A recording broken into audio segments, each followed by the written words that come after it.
want you to be very quiet. Very, very quiet. I see how quiet you can be.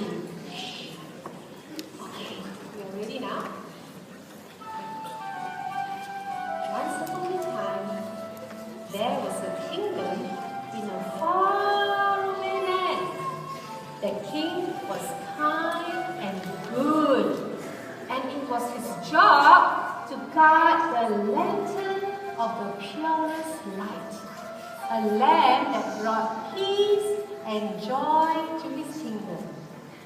But on a sad and terrible night, an enemy came and stole away the lantern. Everyone in the kingdom felt so sad. Many young men in the kingdom tried to capture back the lantern, but none of them succeeded. At last, the king was left with only his most trusted knight to be sent on the quest of the lantern. You must journey to the Red Mountains where the enemy is hiding, said the king. I fear traps have been set for you along the way. If you accomplish this task, you will return with great honor.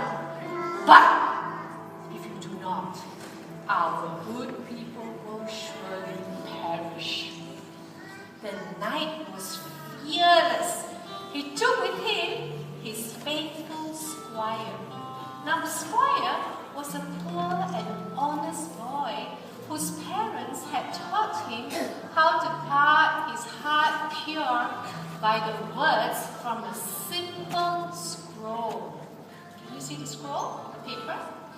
The knight and the squire started their journey, and they soon came upon a wood through which they must pass on their way to the Red Mountain. And to the left of the path, they found a bag of wool and decided to keep it in case they need it. As they traveled through the shady wood, they began to hear sounds like whispers that seemed to come from the plants and the tree and the ground. Turn back! Turn back! Whisperings that make their hearts fearful. But the squire remembered the first command of the scroll. Listen only to the words that are pure. The wool, he shouted, and he quickly pulled some for the knight and himself to stop up their ears. And they passed safely through the enchanted wood. Then they came to a great hill, and they saw a silver shield lying on the ground. The squire took it and kept it. And on top of the hill was a tunnel.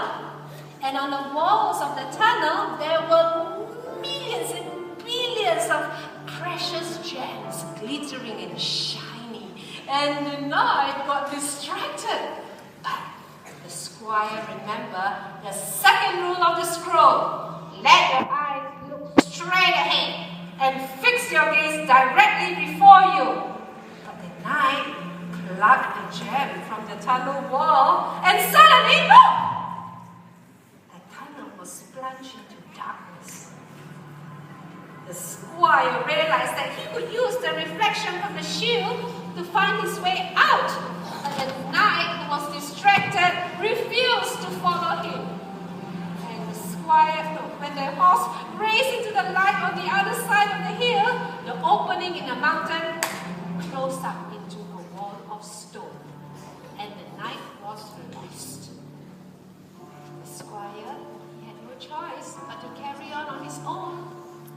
He made up his mind that he will do his best to complete the quest and rescue the lantern. Soon, the squire stood before the Red Mountain, and he saw smoke and vapors coming out from it. But the scroll says, breathe only that which is pure.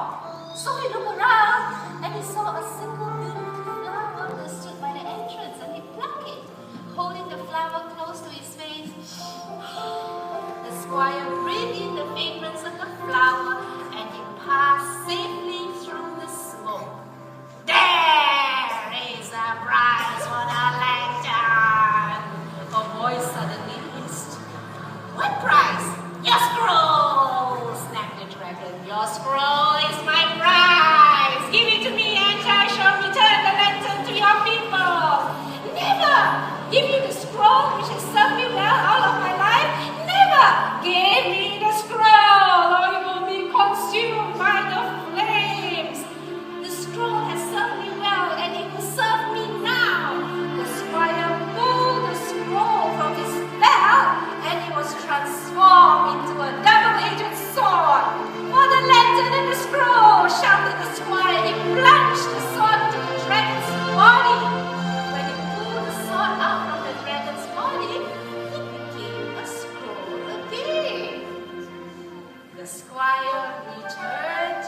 understand how the scroll has served us and how this good knight returned our lantern because of it, said the king. The squire, who is now a knight, spent the rest of his days teaching young boys and girls of the kingdom to live by the scroll. Now, do you know we each have a scroll too? Do you know you each have a scroll? Our scroll is the Bible, the Word of God. To teach us how to live the right and safe way so that we can keep our hearts, what? Pure, just like the squire.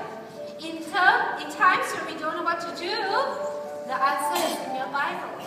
In times when the enemy tempts you, oh no, our weapon is the Bible.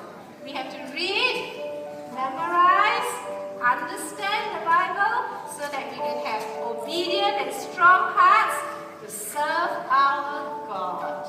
The end. Now, today, we're going to have a special presentation for the Standard 1 kids. So I'm going to ask the Standard 1 kids to go up on stage with their teachers together with Pastor Marvin, and they will be given their Bibles.